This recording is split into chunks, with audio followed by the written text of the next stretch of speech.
From the ruins of the past, I follow the echoes of time.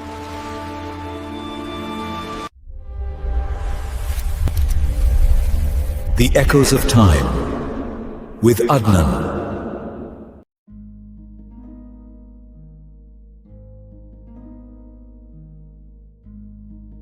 New York City, the beating heart of the modern world, a place where ambition meets skyline, where millions chase dreams that never sleep.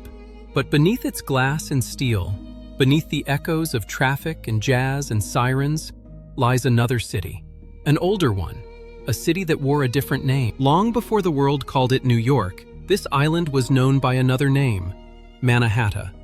In the Algonquian language of the Lenape people, it meant Island of Many Hills.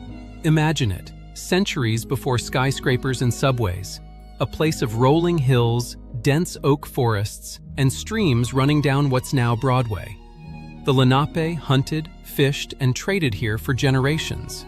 They had no borders, no deeds, no concept of owning the land. The island was shared, part of a living world, not property to be bought. But across the ocean, a new idea was taking shape, an empire fueled by commerce, expansion, and the belief that everything could be owned, if you were bold enough to claim it. In 1624, ships from the Dutch West India Company reached these shores. Their mission wasn't conquest, it was business.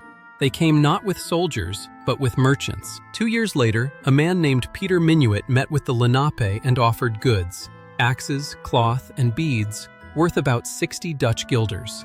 According to legend, about $24. But that transaction, often simplified in history books, was never truly a sale.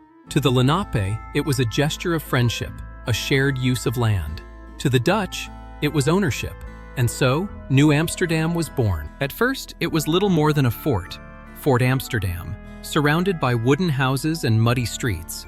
But soon, it grew. Merchants traded beaver pelts, spices, and goods from across the Atlantic. Different languages echoed through the air: Dutch, French, English, Portuguese, even African tongues from enslaved laborers brought to build this new world. It was one of the most diverse cities on Earth. Even in the 1600s, a melting pot, before the phrase ever existed.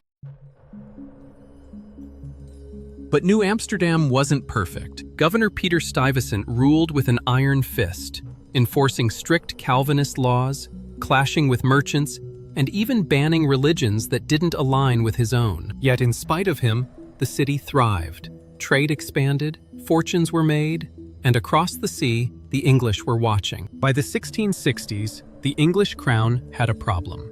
The Dutch controlled key trade routes, from Africa to Asia to the New World. The English wanted dominance, and they had a new weapon, the Duke of York, brother to King Charles II. In 1664, 4 English warships appeared in New Amsterdam's harbor, their cannons aimed at the small Dutch settlement. They carried an order: surrender the city or face destruction. Governor Stuyvesant was furious. He wanted to fight, to defend the Dutch colony's honor. But his people were merchants, not soldiers. They had families, businesses, and lives to lose. In a remarkable moment of unity, the citizens refused to support the governor's call for resistance. They chose peace over pride. On September 8, 1664, New Amsterdam surrendered without a single shot fired. And just like that, the city changed hands. The English renamed the city New York, to honor the Duke of York, the man who had orchestrated the takeover. It wasn't just a political move, it was personal. Through a royal charter, King Charles granted his brother, who never set foot on that land, not just the title, but ownership of the entire colony. In essence, New York began as private property, belonging to one man. This wasn't just the birth of a city, it was the birth of power through influence, a practice that would define New York for centuries to come. For the English crown, the capture of New Amsterdam was strategic. It connected their colonies from the north to the south, forming an unbroken chain along the Atlantic coast. For the Dutch, it was a loss of prestige.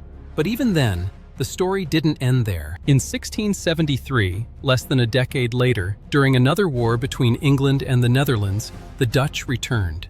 They seized the city and renamed it New Orange, this time for Prince William of Orange. For one brief year, the old flag flew again. But when peace returned, the city was handed back to England in the Treaty of Westminster. The name New York was restored, and it never changed again. From there, New York grew like no other city. It became the gateway to America, the place where ships from every nation arrived with passengers chasing new beginnings. The Dutch left behind their architecture, their street names, and even their spirit of commerce. Broadway, Wall Street, Brooklyn, once Breukelen, all echoes of that early Dutch dream. But what makes this story remarkable is how it mirrors the city's own identity.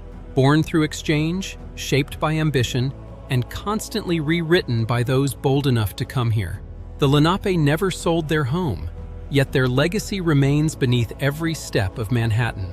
The Dutch built a trade hub, and the English turned it into an empire of opportunity.